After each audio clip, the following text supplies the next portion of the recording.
Últimamente hemos tratado algunos temas que son temas controversiales o polémicos. Hoy vamos a tratar otro tema que también es controversial o polémico y tiene que ver con la guerra espiritual. Yo sé que muchos cuando escuchamos hablar de guerra espiritual nos imaginamos tal vez gente brincando, saltando, con los ojos blancos, echando babasa, bueno, no sé qué tantas cosas. Pues les tengo malas noticias, o para algunos tal vez sean buenas noticias. La Biblia no dice nada al respecto que esta sea la forma o la manera de enfrentar esa guerra que estamos viviendo o confrontando con nuestros enemigos espirituales. Entonces siempre que se habla de temas controversiales, pues encontramos dos polos o dos extremos. Y en este caso específico de la guerra espiritual también hay dos posiciones. Unos, o en un extremo están aquellos que ven demonios hasta en las sopas. Y en otro extremo están los que niegan o no creen que la actividad demoníaca sea una realidad. Siempre lo hemos visto, lo hemos estudiado, que el deseo de Dios para nosotros como cristianos es que no andemos nunca en los extremos, sino que aprendamos a tener un equilibrio en estos temas que son controversiales. Tengamos presente también que la Biblia en Deuteronomio nos enseña que hay cosas que Dios nos revela. Hay cosas que Dios nos ha revelado, nos ha permitido conocer, pero que también hay cosas que Dios no nos ha revelado aún durante estos tiempos. ¿Por qué? No sé la razón. Tal vez Él sabe que nosotros no lo vamos a entender, o tal vez no sabemos manejarlo. Pero hay cosas, dice la Biblia, que no han sido reveladas todavía a nosotros, que pertenecen a Dios. Bien, como alguien dijo, ya con esta premisa en mente vamos a estudiar, vamos al estudio de las cosas que nos han sido reveladas, que Dios nos permite conocer. Así que vamos al estudio de la palabra de Dios en Efesios, por favor, en carta a los Efesios, en el capítulo 6.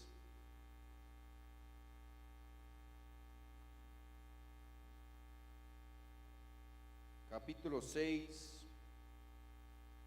de la carta a los Efesios, y vamos a tratar este tema a la luz de la palabra de Dios, porque es una realidad. Estamos enfrentados a una lucha, a una guerra espiritual con seres espirituales. Dice la palabra de Dios en Efesios capítulo 6 del verso 10 al 17, dice así: por lo demás, hermanos míos, fortaleceos en el Señor y en el poder de su fuerza. Vestíos de toda la armadura de Dios para que podáis estar firmes contra las acechanzas del diablo.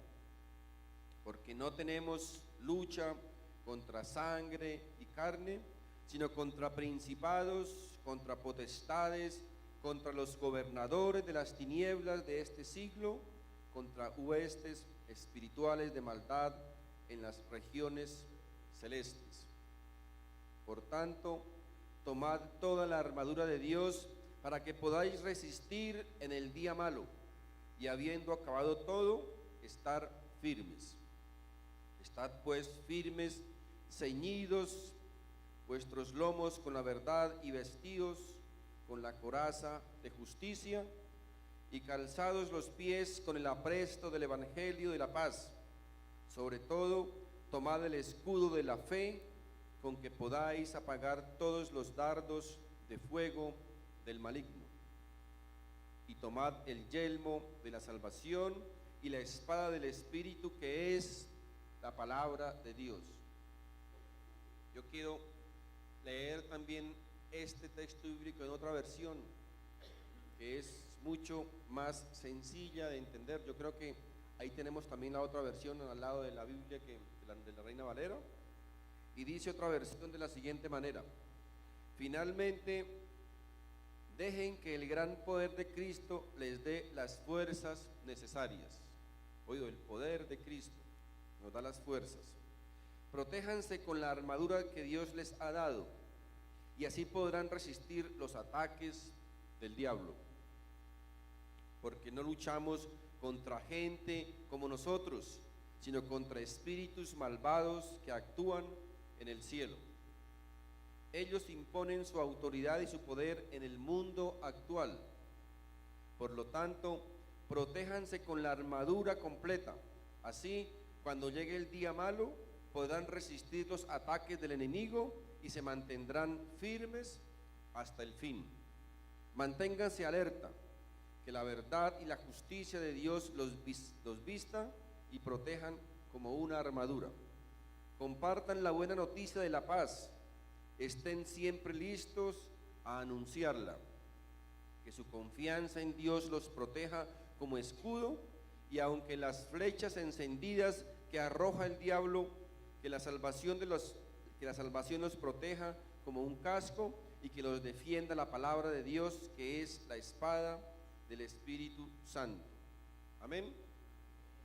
Fíjense, al leer este texto bíblico, claramente podemos ver aquí, saber y encontrar que efectivamente existe una lucha, existe una guerra, una batalla espiritual que se está librando, que nosotros como creación de Dios estamos librando con seres espirituales, malvados y perversos. Es una realidad. Ahora, esta guerra no es una guerra que haya comenzado en el momento en que Cristo ascendió a los cielos, no. Es una guerra que comenzó en el inicio, allá en el jardín del Edén, en el comienzo de la historia. Allá inició esa guerra espiritual con esos poderes espirituales de maldad. Es una guerra que tiene evidencias en el Antiguo Testamento, pero también tiene evidencias en el Nuevo Testamento, y comenzó en el mismo momento en que Dios creó a los primeros seres humanos, Adán y Eva. Recuerde, Adán y Eva, no Adán y Esteban, ni a Eva ni a Esther. Adán y Eva fueron los primeros seres que Dios creó. Así que cuando Dios creó a estos primeros seres humanos, dice que los creó a su imagen y semejanza.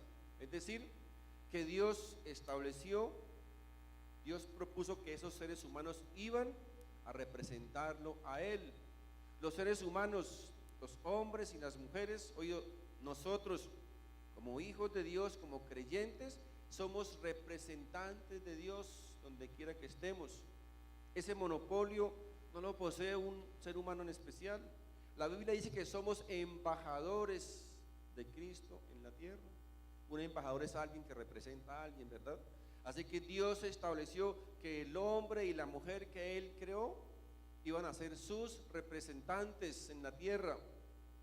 Por eso es supremamente importante, imperativo y fundamental nuestro testimonio como cristianos. Yo siento mucho temor y me duele mucho cuando llego a embarrarla delante de los incrédulos, porque estamos representando a Dios. Cuando usted como creyente, como cristiano, la embarra delante del incrédulo, ¿saben qué es lo primero que hacen? Señalarnos, sino, mire, cristiano, dice que cristiano, porque estamos representando a Dios. Dios nos hizo entonces a su imagen y semejanza para que fuésemos sus representantes aquí en la tierra. Y pues obvio, el archienemigo de Dios, cuando supo eso, pues no se quedó quieto. Él comenzó desde ese instante su lucha, su ataque, y como no podía atacar a Dios porque es simplemente su criatura, su creación, pues enfocó o apuntó su artillería contra el hombre, contra el ser humano, contra nosotros, los seres humanos. Así que esa lucha inició allá muy temprano, en el mismo instante en que la creación de Dios comenzó a operar, allí comenzó esa lucha, esa guerra espiritual con esos seres espirituales de maldad. Es importante también que sepamos que esa lucha espiritual no es una lucha que se desarrolla solamente allá en los lugares celestiales, no, sino que es una lucha que tiene repercusiones o implicaciones aquí en la tierra y que nos va a afectar a nosotros y a nuestras familias. Por eso es supremamente importante conocer acerca de esta guerra, de esta lucha, de esta batalla que se está llevando a cabo. ¿Para qué? Pues para que nosotros conozcamos, para que nosotros sepamos cómo actuar, pero también que conozcamos cómo no actuar, porque es importante ser efectivos, ¿verdad?, en una lucha, saber qué podemos hacer, qué debemos hacer, pero también qué no debemos hacer. Desafortunadamente, en los últimos, podría ser 30 años, la iglesia se ha sumergido en una lucha espiritual que no es bíblica, que no está avalada por la palabra de Dios, y por obvias razones, pues Dios no va a poder respaldarla, porque no es la forma, no es el diseño, no es la estrategia que Dios hizo para que podamos enfrentar esa guerra espiritual. Dios estableció un diseño, una estrategia que nos ha dado en su palabra para que podamos enfrentar, contrarrestar y salir victoriosos en esa lucha, en esa guerra espiritual. Así que hay una guerra, hay una lucha, una batalla espiritual, y el apóstol Pablo, inspirado por el Espíritu Santo de Dios, nos enseña que esa guerra, que esa lucha no es entre seres humanos. Nos dice, oído, esa lucha, esa guerra que enfrentamos no es entre nosotros, no es entre hermanos, no es entre la hermanita y el hermanito, entre esposos, ni entre hijos, ni entre padres, no. Dice el apóstol Pablo que es una lucha que tenemos con seres espirituales de maldad, seres que nosotros no podemos ver, son invisibles. Como son invisibles, como son seres espirituales poderosos, tenemos que tener mucho cuidado, porque oído, son más fuertes que nosotros, ¿lo sabían? Son más fuertes que nosotros todos juntos. Por eso no debemos subestimar al enemigo. Él es más fuerte que todos nosotros, mucho más fuerte. De hecho, es invisible, no lo vemos. Entonces se imagina en un cuadrilátero a alguien, o usted peleando con un enemigo que usted no lo ve. Imagínese la cantidad de golpes que usted puede recibir y usted no sabe a quién golpear porque no lo ve. Estos enemigos, mis hermanos, son enemigos poderosos, perversos, malvados, fuertes, son invisibles, no los vemos. Por eso son un enemigo supremamente peligroso. Además es un enemigo implacable, no va a tener la más mínima misericordia con cada uno de nosotros. Ahí, mis hermanos, radica la insensatez y la estupidez de muchos seres humanos de aliarse con ese enemigo, que es implacable, no va a tener la más mínima misericordia con usted. Así que esa es una lucha real, una lucha intensa, una lucha fuerte y poderosa, peligrosa, contra esas huestes, dice la Biblia, esas potestades, contra ese ejército espiritual que está tratando de destruir todo aquello o aquellos planes que Dios ha diseñado para cada uno de nosotros, que se oponen a todo, a toda la verdad de Dios para nuestra vida. Fíjense también que estas potestades, dice, son definidas como huestes. O sea, no está hablando aquí de 2 o de 3 o de 4 o de 5 enemigos. Llama huestes, son cientos de miles y tal vez millones de seres espirituales perversos que quieren destruir nuestra vida, que quieren destruir nuestra comunión con Dios. Es un ejército inmenso. Por eso, repito, son enemigos supremamente peligrosos. No pierda de vista ese término, dice de maldad. Son ejércitos, son seres espirituales tenebrosos que representan la oscuridad y las tinieblas. Son seres perversos que no tienen nada en común con la luz, que no tienen nada en común con la verdad. Por el contrario, disfrutan y se deleitan en todo lo que se oponga a la verdad de Dios. Seres espirituales perversos de maldad. Así que, sin lugar a dudas,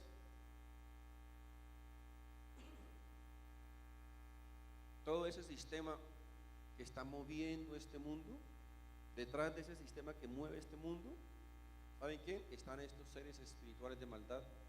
Detrás de eso están manipulando todo ese sistema que está moviéndose hoy día en este mundo.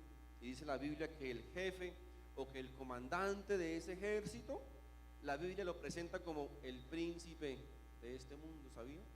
El príncipe de este mundo, su comandante, su jefe supremo de estas huestes de maldad, es presentado en la Biblia como el príncipe de este mundo. Así que, sin lugar a dudas, les decía, quien está detrás de la industria del licor, de la prostitución, de la homosexualidad, de la corrupción, de tantas cosas que se oponen a Dios, quien está detrás de eso son todos estos ejércitos con su comandante y jefe a la cabeza, quien está manipulando este mundo, este sistema.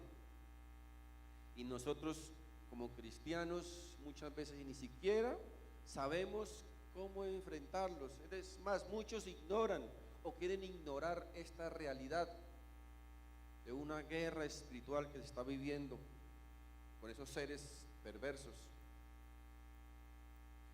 ¿Y saben por qué? Porque nos han vendido la idea, nos han querido enseñar algo que no es la guerra espiritual. Nos han querido vender una idea diferente de cómo enfrentar a esos enemigos perversos que quieren destruir nuestra vida. La pregunta que surge aquí es: ¿quiénes son esos seres espirituales? ¿Quiénes son? ¿De dónde vienen? ¿Por qué tienen tanto poder? ¿Cómo llegaron aquí a la tierra? Pues bien, la Biblia nos enseña que estos seres espirituales de maldad eran ángeles creados por Dios. Dios los creó en un comienzo con un propósito bueno, para su gloria, para bendecir la causa de Dios y para responder a los dictámenes de Dios, pero que por alguna razón, en algún tiempo de la historia, muchos de estos seres creados por Dios se rebelaron contra Dios y siguieron a un líder rebelde. Dice la Biblia que Dios tuvo que castigarlos y expulsar, dice, a más de 1/3 de ángeles del cielo. Esto lo encontramos, por ejemplo, nos ilustra aquí en la segunda carta de Pedro, allá en el final de la Biblia, en el capítulo 2, dice la palabra de Dios, segunda de Pedro, capítulo 2, verso 4 nos dice: porque si Dios no perdonó a los ángeles que pecaron, sino que arrojándolos al infierno, los entregó a prisiones de oscuridad para ser reservados al juicio. Y en Judas, ahí también cerca, nos refuerza este texto bíblico. Dice en Judas capítulo 1 verso 6, dice: y a los ángeles que no guardaron su dignidad, sino que abandonaron su propia morada, los ha guardado bajo oscuridad en prisiones eternas para el juicio del gran día. Así que estas huestes de maldad, estos ejércitos espirituales que son los demonios, vemos que según el texto bíblico unos ya están encarcelados en prisiones, pero otros andan sueltos todavía.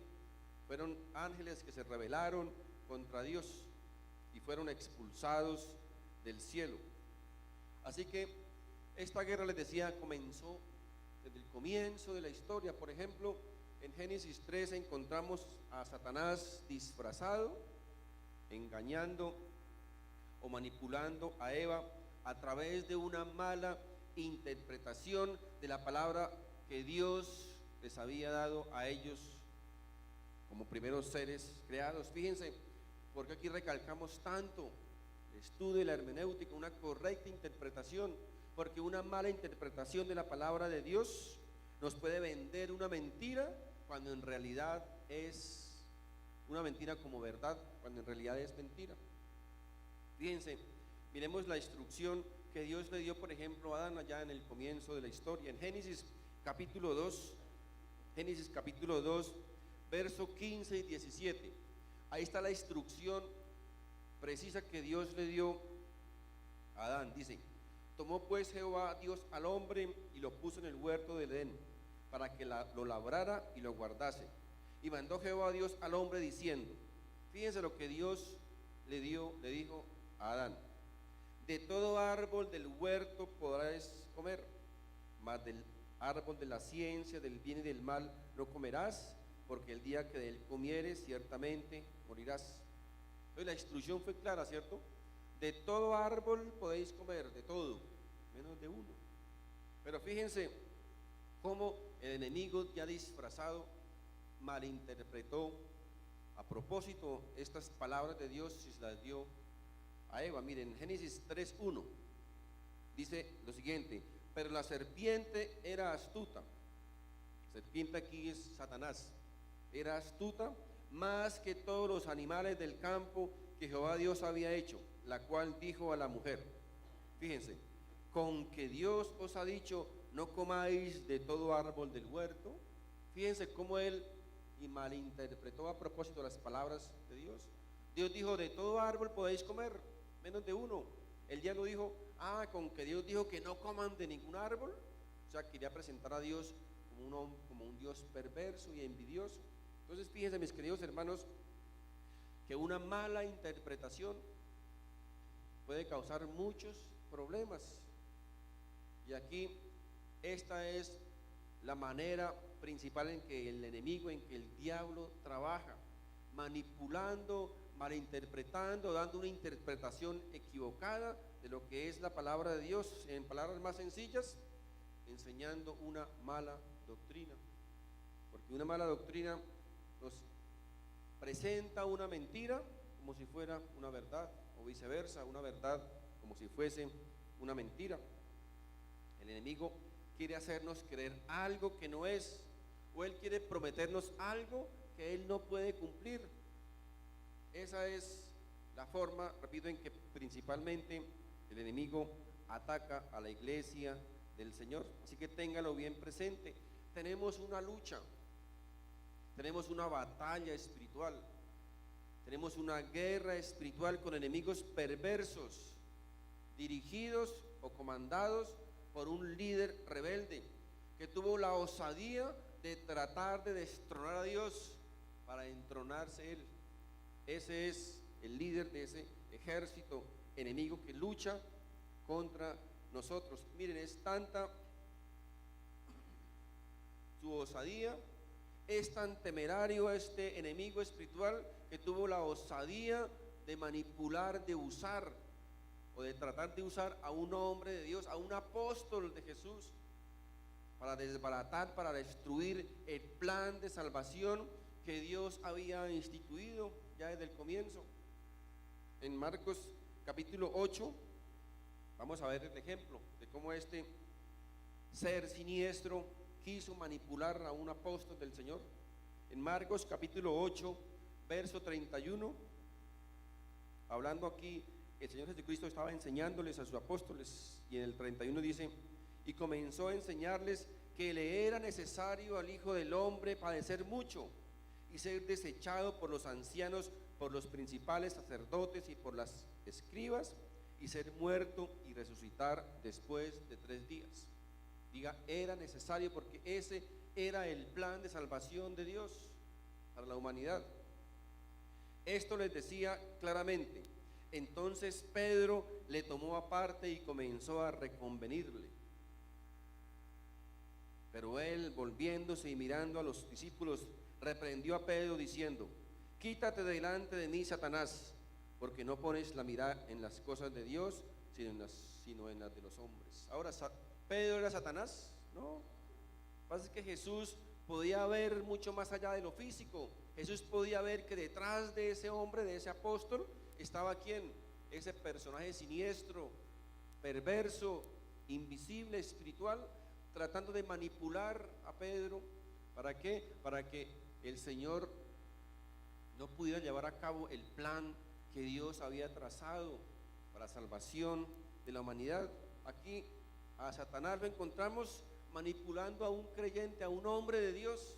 Y esto nos enseña que muchas veces el enemigo puede usar a hijos de Dios en contra de otros hijos de Dios para destruir siempre el plan o el propósito que Dios ha trazado para un ser humano.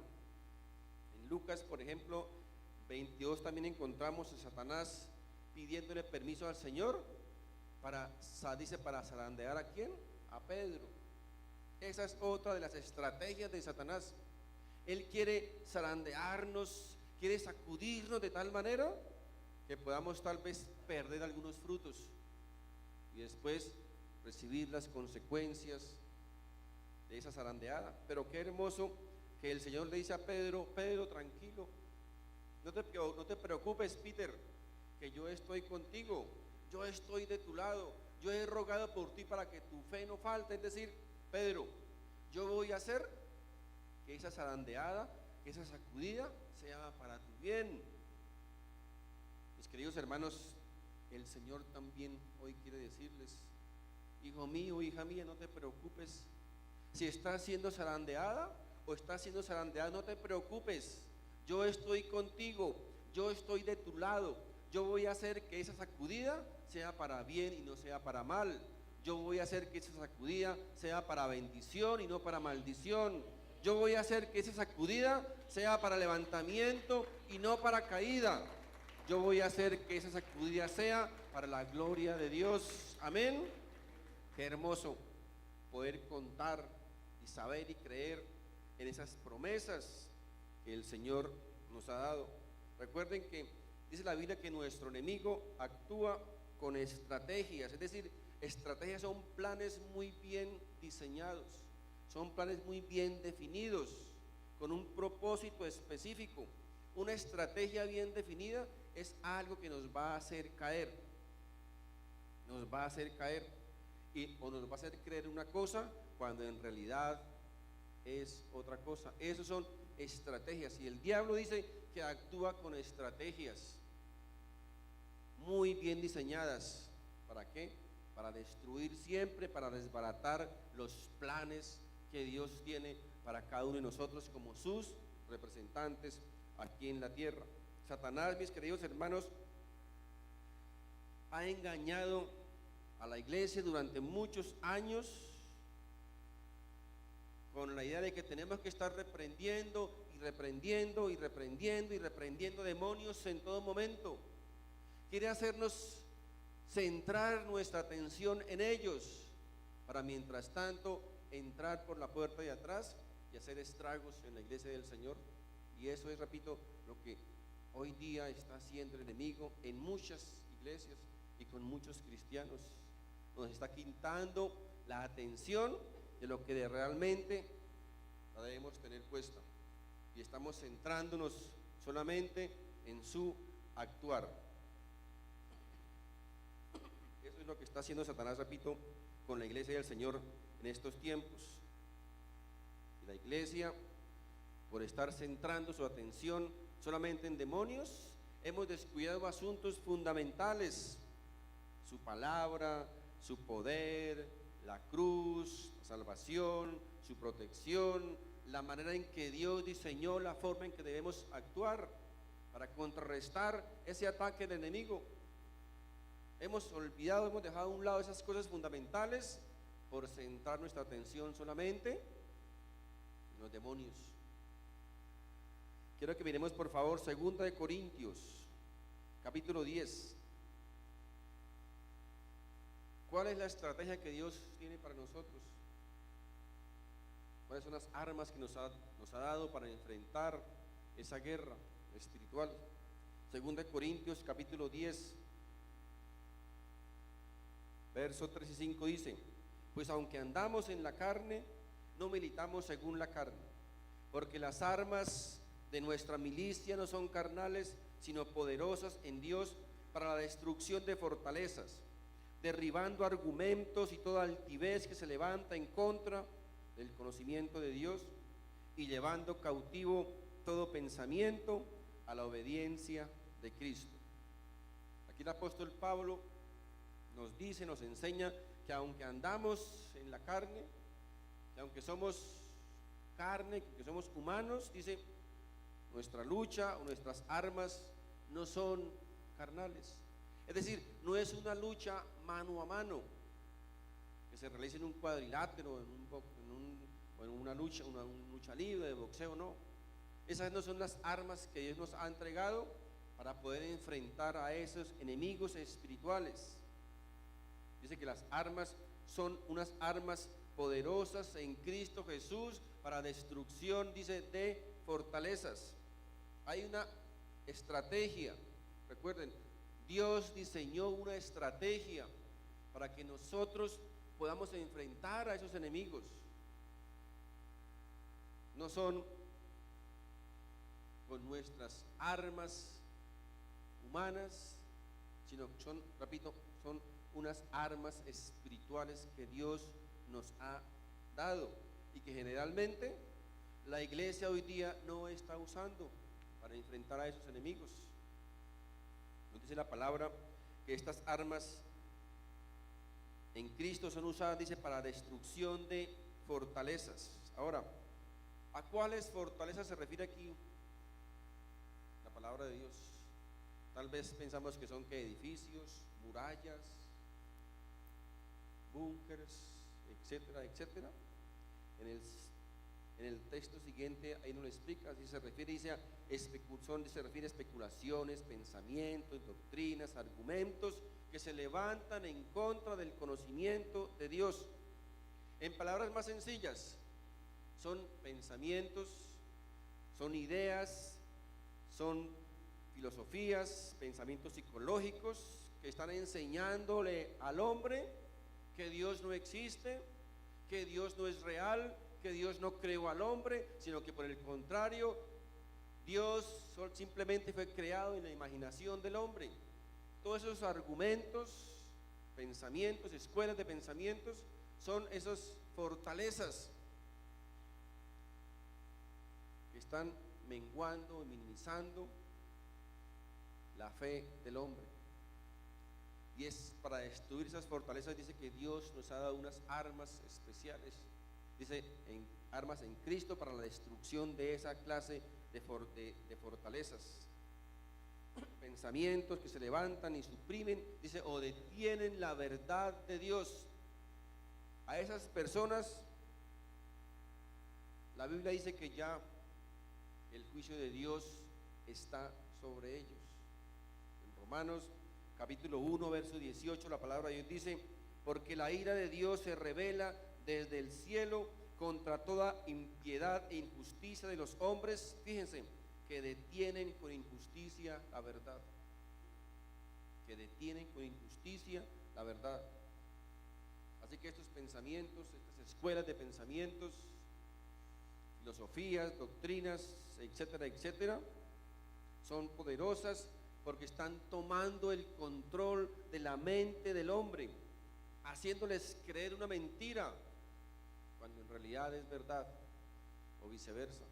Esas son las fortalezas a las que se refiere aquí, promoviendo todo aquello que está en contra de la verdad de Dios. Esas son las fortalezas. Mis queridos hermanos, en medio de todo esto, en medio de todas estas circunstancias, de todos estos problemas, de todos estos ataques, Dios nos ha llamado, nos ha enviado a librar una batalla, a librar una guerra, una lucha espiritual. Y Dios ha creado un diseño especial. Dice, estad firmes en el Señor. Estad firmes, dice, en el Señor.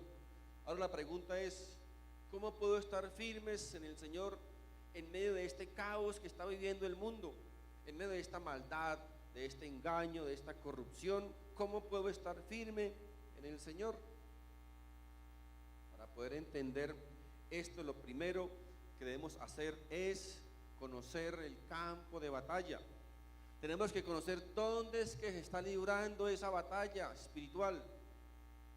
Porque si desconocemos el campo de batalla, pues ya empezamos perdiendo. Y la Biblia nos enseña que el campo de batalla principal donde se está librando esta batalla, esta lucha, es en nuestra mente. En nuestra mente es que se está llevando a cabo esta lucha, esta guerra espiritual contra estos seres poderosos de maldad. Y no solamente en la mente del creyente, sino en la mente también del incrédulo. Fíjense, estos seres siniestros no solamente atacan la mente del creyente, sino también del incrédulo. Segunda de Corintios capítulo 4, verso 4 dice lo siguiente. Dice, en los cuales el Dios de este siglo, aquí el Dios se refiere a quién, Satanás, al príncipe de este mundo, dice, en los cuales el príncipe o el diablo o el Dios de este siglo, dice, cegó el entendimiento de los incrédulos para que no les resplandezca la luz del evangelio de la gloria de Cristo, el cual es la imagen de Dios. Fíjense, aquí nos dice que Satanás ha colocado un velo espiritual, ha colocado una ceguera mental en el ser humano, en el hombre, que no le permite discernir ni entender la verdad de Dios. Fíjense, el poder que tienen estos seres espirituales de tomar a veces el control aún de nuestros pensamientos. Dice que a uno les ha colocado un velo, una ceguera ahí mental, que no pueden entender las cosas de Dios. De hecho, la Biblia dice que las cosas espirituales, ¿cierto?, solo las puede entender una persona espiritual, porque el ser humano común y corriente no puede entender las cosas espirituales. O sea, para alguien que no es espiritual, para alguien que no es de Dios, es absurdo que estemos hoy aquí desde las 8 de la mañana escuchando aquí hablar de Dios, en lugar de estar durmiendo, de estar por allá haciendo deporte, de estar disfrutando otras cosas. Para ellos es absurdo, no pueden entenderlo. ¿Saben por qué? Porque dice que, la Biblia dice que el enemigo, que el diablo ha cegado el entendimiento para que no entiendan estas cosas espirituales que son lo más valioso. Así que la lucha, mis queridos hermanos, es una lucha fuerte, es una guerra poderosa, intensa, pero la palabra de Dios nos enseña que mayor es el que está en nosotros que el que está en el mundo. Mayor el que Dios ha colocado dentro de nosotros, cierto, que el que opera allá afuera en el mundo. Y nosotros, como hijos de Dios, como cristianos, debemos descansar en esta verdad y en esta promesa que Dios ha colocado dentro de cada uno de nosotros, algo que es mucho más poderoso de lo que se está moviendo afuera en el ámbito espiritual. Así que, sabiendo ya dónde es el campo de batalla, dónde se está librando esa lucha, esa guerra, lo siguiente que debemos hacer es lo que encontramos allá al comienzo del texto que leímos en Efesios 6:10. Dice, por lo demás, hermanos míos, dice, fortaleceos en el Señor y en el poder de su fuerza. ¿Saben qué significa la palabra poder? Significa dinamita. Es algo poderoso. Lo que Dios ha colocado entre nosotros es algo poderoso. Ese Espíritu de Dios, que significa como dinamita, es el mismo Espíritu que levantó a Cristo de entre los muertos, imagínense. Y ese Espíritu poderoso, que es más fuerte que dinamita, es el mismo poder que Dios ha colocado dentro de cada hijo de Dios. Así que Dios nos ha dado un arma letal, un arma poderosa, que es el Espíritu de Dios que está dentro de cada ser humano, para que podamos enfrentar a esos enemigos perversos y malvados. Porque sin la ayuda del Espíritu de Dios, sin ese poder dentro de nosotros, sin esa dinamita, mis queridos hermanos, las probabilidades que tenemos de vencer a un enemigo más fuerte, más poderoso e invisible son nulas. Son nulas. Jamás podemos vencer al enemigo si no es por el poder que Dios ha colocado dentro de cada ser humano.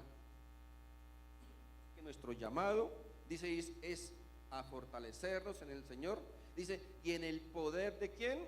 de su fuerza. Oído, de su fuerza, de la fuerza de Él, no en mi fuerza, en la fuerza de Él. Ahí está, ahí radica nuestra fortaleza, en el poder de Cristo. Ahí radica, repito, nuestra fuerza y nuestro poder. La palabra nos llama a colocarnos, dice, la armadura de Dios, la protección de Dios. Y aquí también radica uno de los principales errores más comunes del creyente con esta armadura de Dios. Usted ha escuchado la expresión tal vez de las mamitas: mijo, ¿para dónde vas? No olvides colocarte la armadura de Dios. ¿Para dónde va, mi amor? No salgas sin la armadura de Dios. ¿De cuándo acá la armadura de Dios es algo que usted se quita y se pone como un traje espacial? De hecho, la armadura de Dios no es nuestra. Dice que Dios nos la dio el día que nos salvó. Allí nos dio esa armadura de Dios y yo necesito aprender a usarla. Y con esa armadura puesta, Dios nos ha hecho un llamado. Ese llamado es a estar firmes. Oído, a estar firmes. Este término firme hace referencia a un soldado que se le ha entregado unas armas poderosas, letales, suficientes y efectivas para mantener una posición que se le ha entregado. Así que nosotros como cristianos, Dios el día que nos salvó nos entregó una posición y nos pidió estar firmes en esa posición, porque nos ha dado unas armas que son poderosas para poder resistir esa posición. Pero en el momento en que usted deja de congregarse, usted abandona su relación con el Señor, usted deja de estudiar la palabra de Dios, deja de conocer de Dios, ¿sabe qué? Usted está abandonando la posición que Dios un día te entregó y van a sufrir consecuencias, porque Dios, repito, nos entregó una armadura, unas armas efectivas y nos pidió que mantengamos firmes en esa posición que Él un día nos entregó cuando nos salvó. Ahora tenga esto presente: la armadura es de Dios, las armas son de Dios, la estrategia es de Dios. Esta guerra, mis queridos hermanos, de comienzo a fin, es una guerra de Dios, es una batalla de Dios. Así que basta de estar viviendo amedrentados y asustados por los demonios, porque es una guerra que Dios ya libró, una guerra que Dios ya ganó. Nosotros no fuimos llamados a la guerra, a ganar esa guerra, porque esa guerra ya la ganó Cristo. Somos llamados a mantener la posición que Él nos entregó, con esas armas que Él nos dio, con esa armadura que Él nos dio. Nos llamó a estar firmes y mantener esa posición, repito, que Él un día nos entregó. Si nosotros conocemos el campo de batalla, si conocemos las armas que empuñamos y conocemos el diseño que Dios ha establecido para contrarrestar esa guerra, no vamos a estar haciendo disparos al aire, sino que vamos a ser efectivos, porque conocemos qué es lo que estamos librando, porque desafortunadamente es lo que la iglesia ha estado haciendo durante estos últimos tiempos. Ha empuñado las armas de Dios, pero está disparando a todos lados, menos donde se encuentra nuestro enemigo. No olvidemos que la batalla es del Señor, la lucha es del Señor, la guerra es del Señor, no es mía, no es mía, no es tu lucha, no es mi lucha, es del Señor. Y hoy día encontramos tal vez muchas personas luchando contra entidades espirituales poderosas de una manera no bíblica. Muy seguramente, si no fuera por la misericordia del Señor, los harían trizas, repito, porque esos seres espirituales son mucho más poderosos que nosotros y debemos saber o usar el diseño que Dios planeó para que podamos enfrentar esa lucha. Repito que no es nuestra, sino es del Señor. Es del Señor. Miren, Colosenses capítulo 2, verso 15. Colosenses capítulo 2, verso 15 dice: y despojando a los principados y a las potestades, las exhibió públicamente, triunfando sobre ellos en la cruz del Calvario. Triunfando sobre ellos en la cruz del Calvario. Cristo en la cruz del Calvario ya los derrotó, ya los destruyó. En la cruz del Calvario Cristo hizo tres cosas: los derrotó, los avergonzó y los desarmó. Es decir, los ridiculizó a esos seres espirituales. Ya Cristo venció sobre ellos. Así que no estamos luchando para ganar una guerra. Estamos manteniendo simplemente una posición que Dios nos dio cuando nos salvó. Y nos dice: estad firmes ahí en esa posición que yo gané para ustedes. Estad firmes, dice el Señor.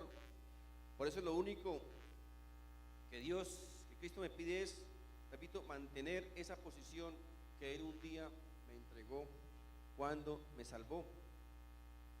Estar firmes, dice, en la fe, firmes en la verdad, firmes en la palabra, firmes en su voluntad y firmes en el propósito que Dios plantó para cada uno de nosotros. Por eso no debemos preocuparnos tanto, vivir preocupados por esos enemigos.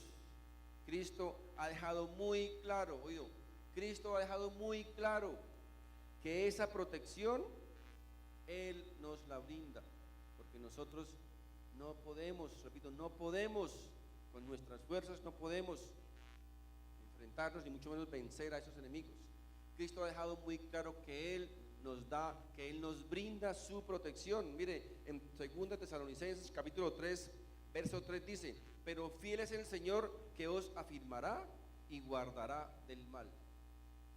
Afirmará y guardará del mal. Fíjense que aquí no solamente Dios se ha comprometido a fortalecer nuestra fe, sino que se ha comprometido a protegernos, a guardarnos del maligno. Esa labor, repito, esa labor le corresponde a Jesús. ¿Por qué? Porque nosotros no podemos hacerlo. No podemos, no tenemos la fuerza necesaria, no tenemos el poder necesario, no tenemos las armas necesarias para poder enfrentar a esos enemigos espirituales. Por eso a Jesús le corresponde la protección de sus hijos. Él ha prometido que Él se encarga de protegernos. Pregunto, ¿quién de ustedes, quién de los que estamos aquí hemos nacido de nuevo? ¿O quiénes creemos que somos hijos de Dios? Amén. Bueno, pues entonces escuche lo que Dios tiene para cada uno de nosotros. Primera de Juan 5:18. Fíjense la promesa que Dios tiene para sus hijos. Sabemos que todo aquel que ha nacido de Dios no practica el pecado, pues aquel que fue engendrado por Dios le guarda, y el maligno, ¿qué? El maligno no le toca. El maligno no le toca. Si usted es hijo de Dios, si soy hijo de Dios, ¿qué tengo que temer? El maligno no puede tocarme, porque dice que Dios me protege, Dios me guarda del maligno. Ahora, ¿usted puede creer esto? ¿O usted puede creer todas las cosas que se enseñan por ahí? Usted decide a quién creerle, si le cree a la palabra de Dios o le cree a muchos charlatanes. Porque Dios aquí, en su palabra, su promesa es que Él se encarga de protegernos del maligno, para que el maligno no nos toque. Eso es lo que dice la palabra de Dios. Eso es lo que dice la Biblia. Está afirmando en su palabra. Cuando yo nazco de nuevo, cuando Dios me salva, cuando me hago su hijo, dice que Él coloca un sello. Él me marca con un sello, con su Espíritu Santo. Me marca y me dice: eres mi hijo, y yo de ahora en adelante me encargo de tu protección. Él me guarda. con su espíritu, dice, y el maligno no puede tocarme. ¿Sabían eso? El maligno no puede tocarte si eres un hijo de Dios. No puede tocarte a menos, siempre hay una excepción a la regla, ¿cierto? A menos que Él lo permita, a menos que Dios lo permita, porque a veces puede ocurrir que Dios permite que el maligno nos toque por una de dos razones. Primero, si Dios está haciendo un trabajo extraordinario en nosotros, como lo estaba haciendo en Job y en Pablo. Dios permitió que el maligno los tocara, Dios permitió. No fue el diablo que dice, no, es que el diablo fue, sí, claro, fue el diablo, pero Dios lo permitió que los tocara porque estaba haciendo un trabajo extraordinario en ellos. La primera razón. La segunda razón, Dios muchas veces permite que el maligno nos toque cuando somos hijos de Dios y estamos viviendo en desobediencia. Dios permite que el maligno nos toque precisamente para disciplinarnos. Así que, si eres hijo de Dios, ojo, ojo, porque Dios puede permitir que el maligno nos llegue a tocar en determinadas áreas de nuestra vida para disciplinarlos. Así que lo primero que también debo entender es que yo, como hijo de Dios, no puedo pretender tener victorias espirituales si yo no ando en verdad, si no ando en la verdad de Dios. ¿Cuántos cristianos desean los favores de Dios, desean los milagros de Dios, las bendiciones de Dios, cuando están viviendo una vida de pecado? Es imposible poder pretender los favores de Dios cuando estoy en desobediencia. Y la razón por la cual muchas veces la gente continúa año tras año caminando en desobediencia, caminando en pecado, es porque mientras ellos no sean descubiertos, mientras ellos no sean avergonzados, no les importa seguir en la vida que están viviendo. Es decir, el problema de ellos no es el pecado contra Dios, el problema de ellos no es la ofensa contra Dios, el problema de ellos es su reputación. Que no nos descubran, que no nos avergüencen. Pero resulta que a Dios no le importa nuestra reputación, a Dios le importa nuestra santidad. A Dios no le importa ni siquiera su salud, a Dios le importa su santidad. Eso es lo que a Dios le importa. Y no me venga a decir, no, es que yo hago oraciones poderosas. Mis hermanos, una oración poderosa no es la más fuerte, no es el que más grite, ni el que más se revuelque, ni el que más hable. Una oración poderosa es la oración que sale de la boca de un corazón sincero, de un corazón justo, de un corazón recto, de un corazón que ama a Dios, de un corazón que honra a Dios, de un corazón que teme a Dios. Esa es una oración poderosa. De resto, puede ser solo charlatanería. Dios, les decía, a Dios no le interesa que usted quede bien con los hombres. A Dios le interesa que nuestro corazón sea congruente con su verdad. Eso es lo que a Dios le interesa. Así que Dios, primeramente, somos conscientes y debemos saber, estar convencidos que existe una guerra espiritual, que existe una lucha espiritual, una batalla espiritual con seres poderosos, con seres siniestros de maldad, perversos, que quieren destruir los planes de Dios para nuestra vida. Eso es lo primero que debemos saber. Lo segundo es que Dios ha diseñado estrategias específicas para enfrentar a esos enemigos. Debemos conocer el campo de batalla, que esa guerra, esa lucha se libra principalmente en nuestra mente. Debemos conocer que Dios nos ha dado unas armas poderosas. Que nuestra fortaleza radica ¿en quién? En Cristo. Debemos saber que Cristo ya venció esa batalla y nos ha dado a nosotros una posición que Él quiere que nosotros mantengamos, que nos mantengamos firmes, porque nos ha dado unas armas, recuerden, poderosas, especiales, efectivas, para la destrucción de esas fortalezas que se levantan en contra, dice, del conocimiento de Dios. Argumentos, pensamientos, psicologías, filosofías, etcétera, etcétera, que quieren eclipsar,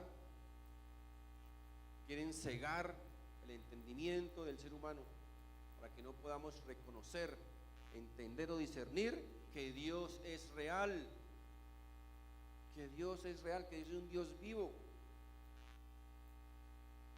que nuestra fuerza radica en Él. Para terminar, Salmo 145, 18 dice: cercano está Jehová a todos los que le invocan, a todos los que le invocan de verdad. Ténganlo presente, a todos los que le invocan, pero de verdad, es decir, con un corazón sincero, con un corazón recto, con un corazón temeroso de Dios, un corazón arrepentido. De ellos dice que Jehová está cerca, es decir, que Jehová les escucha, Jehová les oye, Jehová les protege y les guarda del maligno. Amén.